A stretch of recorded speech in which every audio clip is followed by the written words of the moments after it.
મયુરભાઈ કાર્યકર્તાઓ આભાર દર્શન કરતો કાર્યક્રમનું આયોજન શું થશે?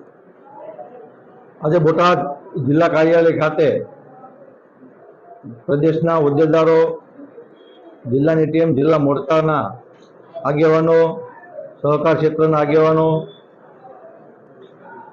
તથા બૂથની અંદર કામ કરતા દરેક કાર્યકર્તાઓનું બોટાદ જિલ્લાની નીચે આવતી બંને લોકસભા સુરેન્દ્રનગર અને ભાવનગર,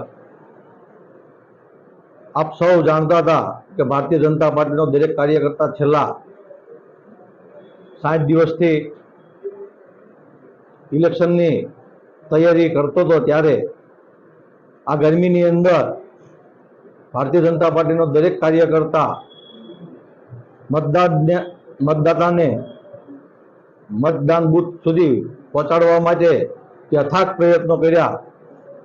તેના અનુસંધાને આજે જિલ્લા વતી એક આભાર માનવાનો કાર્યક્રમ હતો.